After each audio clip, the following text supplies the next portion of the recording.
Hello friends, ನಮಸ್ತೆ. ನಮ್ಮನೆ YouTube ಚಾನಲ್ಗೆ ತಮಗೆಲ್ರಿಗೂ ಸ್ವಾಗತ. ನಾನಿವತ್ತು ಹೀರೆಕಾಯಿ ಪಲ್ಯ ಮಾಡಲಿಕ್ಕಿದ್ದೇನೆ. ನನ್ನ ಮೊದಲಿಗೆ ಹೀರೆಕಾಯಿಯನ್ನು ಈ ಥರ ಕಟಿಂಗ್ ಮಾಡಿ ಇಟ್ಕೊಂಡಿದ್ದೇನೆ. ಹಾಗೆಯೇ ಸ್ವಲ್ಪ ಕರಿಬೇವಿನ ಎಲೆ, 1 ಟೊಮೆಟೊ, 2 ಈರುಳ್ಳಿ ಹಾಗೂ 3 ಕಾಯಿ ಮೆಣಸನ್ನು ಉದ್ದಕ್ಕೆ ಸೀಳಿ ಇಟ್ಕೊಂಡಿದ್ದೇನೆ. ಈಗ ನಾನು ಒಂದು ಮಣ್ಣಿನ ಪಾತ್ರೆ ಸ್ವಲ್ಪ ಎಣ್ಣೆಯನ್ನು ಇಟ್ಟು ಅದಕ್ಕೆ ಸಾಸಿವೆಯನ್ನು ಹಾಕ್ಕೊಂಡಿದ್ದೇನೆ. ಈಗ ನಾನು ಅದಕ್ಕೆ ಗುದ್ದಿದ ಬೆಳ್ಳುಳ್ಳಿ ಹೆಸರುಗಳನ್ನ ಹಾಕೊಳ್ತಾ ಇದ್ದೇನೆ. ಈಗ ಸ್ವಲ್ಪ ಕರಿಬೇವಿನ ಎಲೆಯನ್ನು ಸೇರಿಸ್ಕೊಳ್ತಾ ಇದ್ದೇನೆ. ಮತ್ತು ನಾನು ಕಾಯಿ ಮೆಣಸನ್ನು ಇದಕ್ಕೆ ಸೇರಿಸ್ಕೊಳ್ತೇನೆ. ಎಣ್ಣೆಯಲ್ಲಿ ಚೆನ್ನಾಗಿ ಮುಚ್ಕೊಳ್ಳುವ.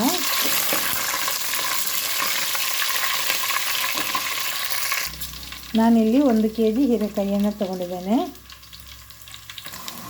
ಈಗ ಈರುಳ್ಳಿಯನ್ನು ಸೇರಿಸ್ಕೊಳ್ತೇನೆ. ಸ್ವಲ್ಪ ಚೆನ್ನಾಗಿ ಎಣ್ಣೆಯಲ್ಲಿ ಫ್ರೈ ಆಗಿದೆ. ಈರುಳ್ಳಿ ಸ್ವಲ್ಪ ಬೆಚ್ಚಗಾಗಿದೆ. ಈಗ ಟೊಮೆಟೊವನ್ನು ಸೇರಿಸ್ಕೊಳ್ತೇನೆ.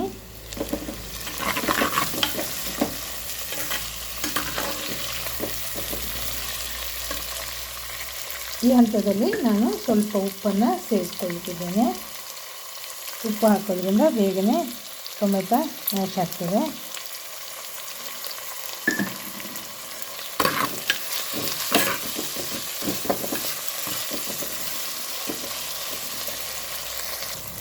ಈಗ ಟೊಮೆಟೊ ಸಾಫ್ಟ್ ಆಗಿದೆ. ನಾನು ಇದಕ್ಕೆ ಒಂದು ಅರ್ಧ ಸ್ಪೂನಷ್ಟು ಶುಂಠಿ ಬೆಳ್ಳುಳ್ಳಿಯ ಪೇಸ್ಟನ್ನು ಹಾಕೊಳ್ತಾ ಇದ್ದೇನೆ. ಹಾಗೆಯೇ ಸ್ವಲ್ಪ ಹಳದಿ ಪೌಡ್ರನ್ನು ಹಾಕೊಳ್ತೇನೆ, ಅರಿಶಿನ ಪೌಡ್ರು.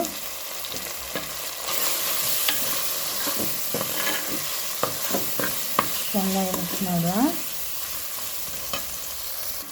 ಈಗ ಸ್ವಲ್ಪ ಪೆಪ್ಪರ್ ಪೌಡ್ರ್ ಹಾಕ್ಕೊಳ್ತಾ ಇದ್ದೇನೆ, ಒಂದು ಅರ್ಧ ಸ್ಪೂನಷ್ಟು.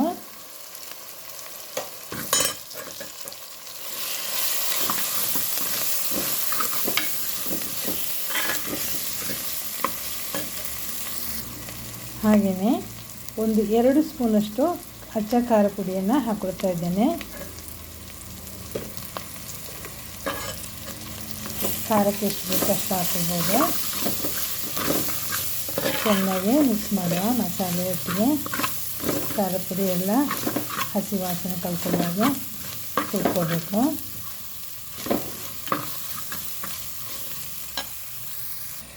ಈಗ ನಾನು ಇದೇ ಮಸಾಲೆಗೆ ಒಂದು 2 ಸ್ಪೂನಷ್ಟು ಕೊತ್ತಂಬರಿ ಮತ್ತು ಜೀರಿಗೆಯ ಪೌಡ್ರನ್ನು ಹಾಕ್ಕೊಳ್ತಾ ಇದ್ದೇನೆ.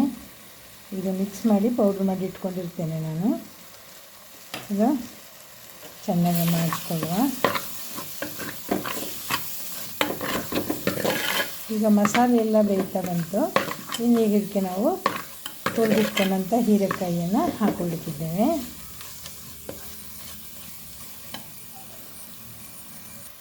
ಈಗ ನಾನು ಇದೇ ಮಸಾಲೆಗೆ ಒಂದು ಸಣ್ಣ ಸ್ಪೂನಲ್ಲಿ 1 ಸ್ಪೂನಷ್ಟು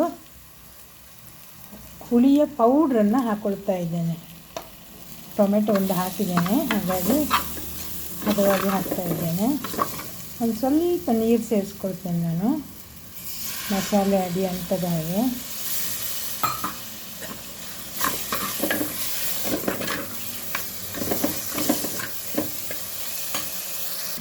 ನೋಡಿ, ಇವಾಗ ಒಳ್ಳೆ ಚಿಕನ್ ಗ್ರೇವಿ ಥರನೇ ಬಂದಿದೆ. ಈಗ ಈ ಮಸಾಲೆಗೆ ತೊಳೆದು ಕಟಿಂಗ್ ಮಾಡಿ ಇಟ್ಕೊಂಡಂಥ ಹೀರೆಕಾಯಿಯ ಪೀಸ್ಗಳನ್ನ ಹಾಕ್ಕೊಳ್ಳಿಕ್ಕಿದ್ದೇನೆ. ಈಗ ಹೀರೆಕಾಯಿ ಪೀಸ್ಗಳನ್ನೆಲ್ಲ ಹಾಕ್ಕೊಂಡಿದ್ದೇನೆ. ಹಾಗೆ ಉಪ್ಪು ಒಂದು ಸಲ ಸ್ವಲ್ಪ ಹಾಕಿದ್ದೇನೆ. ಈಗ ಒಂದು ಸ್ವಲ್ಪ ಉಪ್ಪನ್ನು ಸೇರಿಸ್ಕೊಳ್ತಾ ಇದ್ದೇನೆ. ಉಪ್ಪು ಹಾಕಿದ ನಂತರ ಚೆನ್ನಾಗಿ ಮಚ್ಕೊಳ್ಬೇಕು. ಇದು ಮಸಾಲೆ ಎಲ್ಲ ತುಂಬಿಗೆ ಹೀರಿಕೊಂಡು ಅದು ಅದರಲ್ಲಿ ಬೇಯಬೇಕು. ನೋಡಿ, ಮಸಾಲೆಯನ್ನು ಈ ಥರ ಮಚ್ಚಿ ಚೆನ್ನಾಗಿ ಮಿಕ್ಸ್ ಮಾಡಿದ್ದೇನೆ. ಈಗ ನಾನು ಇದಕ್ಕೆ ಮುಖ್ಯವಾದ ಒಂದು ವಸ್ತುವನ್ನು ಇವತ್ತು ಸೇರಿಸ್ಕೊಳ್ಳುತ್ತಿದ್ದೇನೆ. ನೀವು ಗಮನಿಸ್ಬೋದು, ನಾನು ಒಂದು 10 ರಿಂದ 15 ಇದು ಹಲಸಿನ ಬೀಜವನ್ನು ಜಜ್ಜಿ ಈ ಥರ ತೊಳೆದು ಪೀಸ್ ಮಾಡಿ ಇಟ್ಕೊಂಡಿದ್ದೇನೆ. ನೋಡಿ, ಇದನ್ನು ಇದಕ್ಕೆ ಸೇರಿಸ್ಕೊಳ್ತೇನೆ. ಈಗ ಇದೆಲ್ಲ ಜೊತೆಯಲ್ಲಿ ಬೇಯ್ತದೆ. ಬೇಯ್ದು ಚೆನ್ನಾಗಿ ಮಚ್ಚಿಬಿಟ್ಟು ಹದ ಉರಿ ಇಟ್ಕೊಂಡು ಮುಚ್ಚಿಟ್ಟು ಒಂದು 10 ರಿಂದ 12 ನಿಮಿಷ ಬೆಂದರೆ ಇದು ಬೇಯ್ಬೋದು. ನೋಡುವ, ಆಗಾಗ ಮಡ್ಚ್ಕೊಳ್ತಾ ಇದ್ದೆ ನಾನು. 10 ನಿಮಿಷ ಆಯಿತು ಬೇಯ್ತಾ ಉಂಟು. ತಳ ಅಂಟ್ಕೊಳ್ಬಾರ್ದು ಅಂದರೆ ಆಗಾಗ ಮಡ್ಚ್ಕೊಳ್ತಾ ಇರಬೇಕು. ಒಂದು 3/4 ಬೆಂದಿದೆ ಇದು. 3/4 ಭಾಗ ಬೆಂದಿದೆ. ಈಗ ಉಪ್ಪು ಎಲ್ಲ ಸರಿ ಇದೆಯಾ ನೋಡಿಕೊಂಡು ನಾನು ಇದಕ್ಕೆ ಸ್ವಲ್ಪ ತೆಂಗಿನ ತುರಿಯನ್ನು ತುರಿದಿಟ್ಕೊಂಡಿದ್ದೇನೆ. ತೆಂಗಿನಕಾಯಿ ನೋಡಿ, ಒಂದು ಸಣ್ಣ ತೆಂಗಿನಕಾಯಿ ಅರ್ಧ ಭಾಗವನ್ನು ತುರ್ಕೊಂಡಿದ್ದೆ. ಈಗ ಇದನ್ನು ಇದಕ್ಕೆ ಸೇರಿಸ್ಕೊಳ್ತೇನೆ, ಯಾಕೆಂದರೆ ಅದು ಬೇಯಬೇಕು ಸ್ವಲ್ಪ, ಇಲ್ಲಾಂದರೆ ಸುಕ್ಕ ಹಾಳಾಗ್ಬೋದು.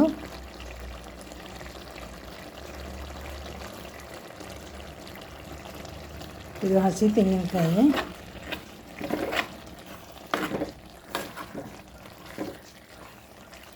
ಇದಕ್ಕೆ ಮುಚ್ಚಿಟ್ಟು ಸಣ್ಣ ಉರಿಲಿ ಇನ್ನೊಂದು 5 ನಿಮಿಷ ಬೇಯಿಸುವ.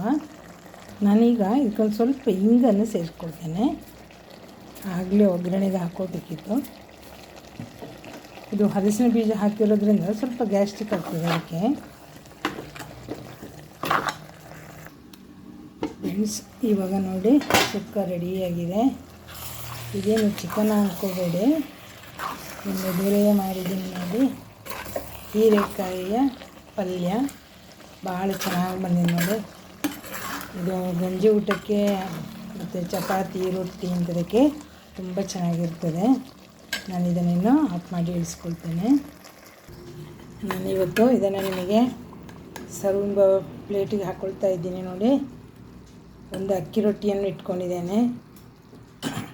ಅಕ್ಕಿ ರೊಟ್ಟಿ ಜೊತೆಯಲ್ಲಿ ಹೀರೆಕಾಯಿ ಸುಕ್ಕ ಅಥವಾ ಪಲ್ಯವನ್ನು ರೆಡಿ ಮಾಡಿದ್ದೇನೆ.